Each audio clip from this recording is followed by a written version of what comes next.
Hi, I'm Joni Patry, and welcome to my YouTube channel. Well, today I want to talk about something very important, and it is called the Vedic New Year chart, which takes the new moon in Pisces, and from that we can pretty much see what to expect for the entire year till we have the next new moon in Pisces. Now, the new moon in Pisces will fall either in the months of March or April. And as we have this chart, it's really good for an entire year that we can foresee what's happening around the world. So let me explain something. We are talking about Vedic astrology, which is sidereal.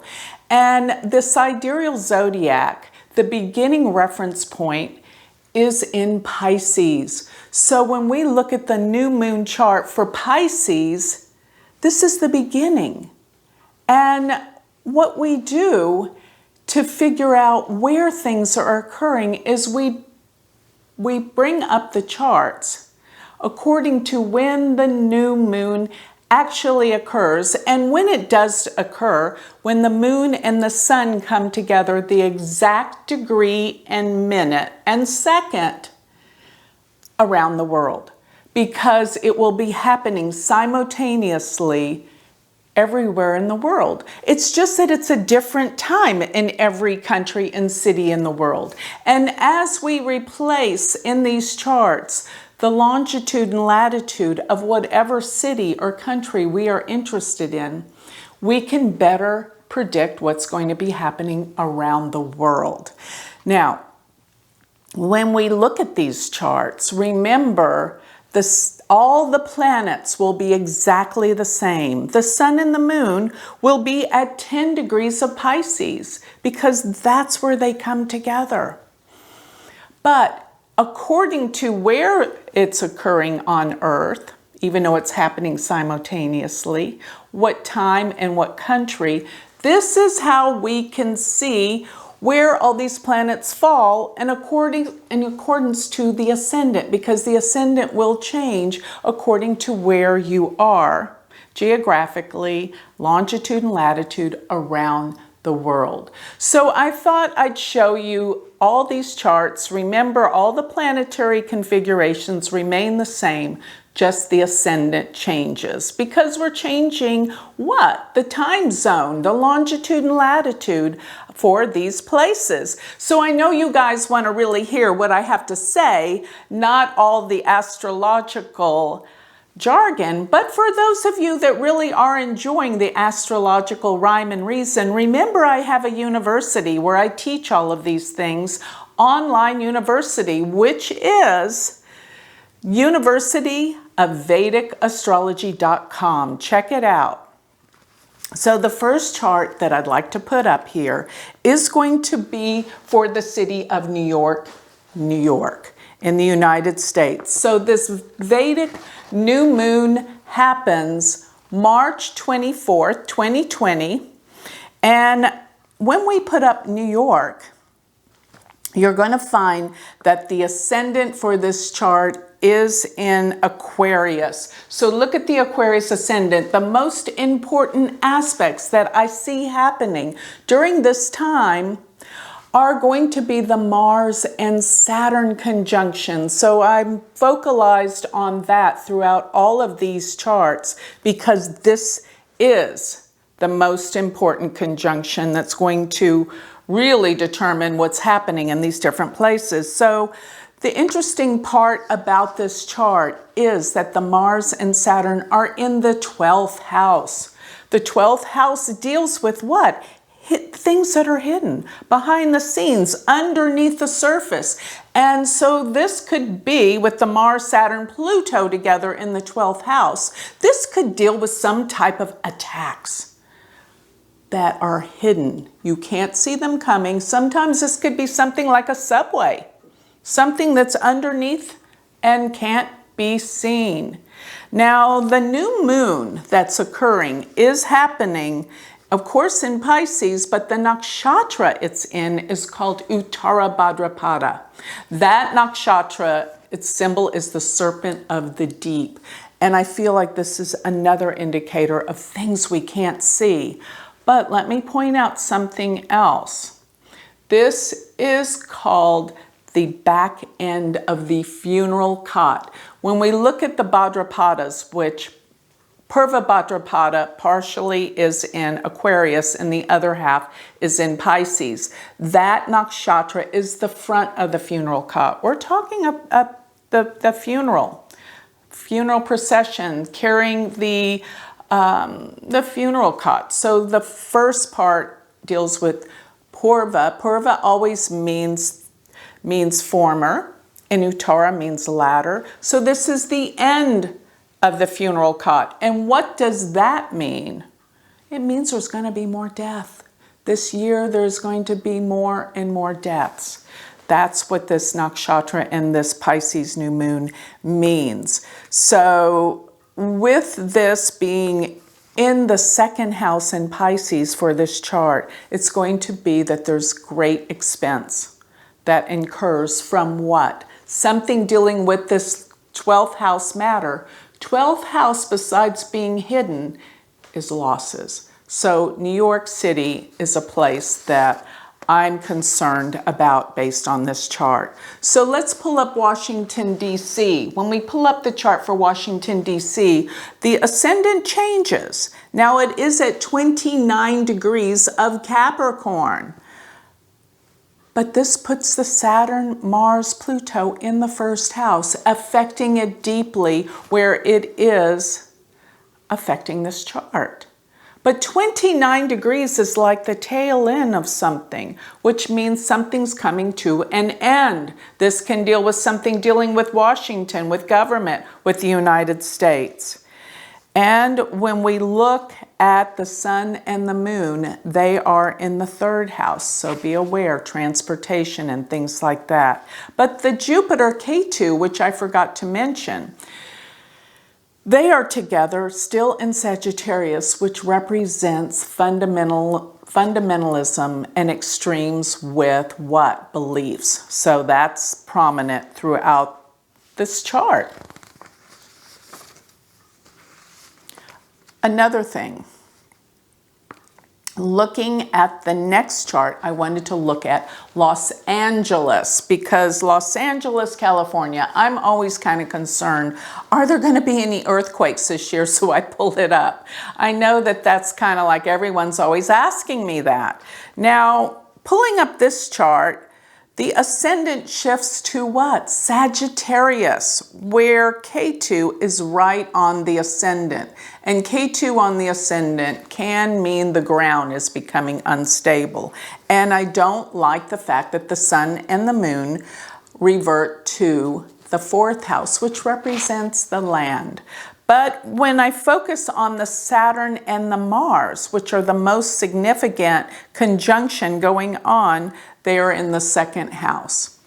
And what I think that means is there's going to be a lot of money spent in rebuilding, refurnishing, bridges, buildings, all of that. So I don't think it looks horrible for California in any way with earthquakes, but I do think there's a lot that needs to be done in the form of rebuilding. Okay, the next chart I want to put up is for London, England. And this one concerns me a lot. And this will be primarily the ascendant that's going to be through most of Europe. So England is not alone with the effects of this, because the Saturn, Mars, Pluto are in the 8th house. But reverting back to the issues of what? The royal family. I'm seeing a lot going on for them, because the 8th house deals with what? Disgrace and humiliation. And yes, they've been going through quite a number of things which predict that there's going to be endings, and possibly with the royal family. And I am a little bit concerned about the Queen because of all that's been going on. So what I see, basically what I see for the royal family, be aware. There is a lot. Now, let me just say this. Prince Andrew, he's in trouble. And Prince Harry, he separated and went to the United States or Canada. This is a lot going on for the Queen. She is taking on a heavy responsibility. So I'm seeing where England is going to suffer. And there are many losses and many changes that are due to come in this chart. So continuing on, let's go to one of my favorite places on earth, which is Istanbul, Turkey. And I pulled it up because it as well still has the Saturn-Mars conjunction in the 8th house. So this deals with some problems that Turkey and its government are going to be dealing with, and a lot of corruption will be uncovered there as well. So Rahu sits on the ascendant. This is something to be looking for. There's going to be major changes happening with Turkey. And I kind of got that maybe they need to be careful of what? Earthquakes. Why do I say that? Because when I looked at the eclipse path that went over the world where the eclipse was most readily seen on planet Earth was in the Middle East and in China. So these are going to be places to look out for throughout this year. Next, I thought to put up Tehran, Iran, because why? There's so much happening with the Middle East. But when I pulled it up, this threw the Saturn, Mars in the 7th house. Now, what's the 7th house dealing with? The 7th house deals with opponents, that they need to be watching out for the opponents, because the 7th house is pretty much the opposite. So this is what they need to be looking out after. Okay? So,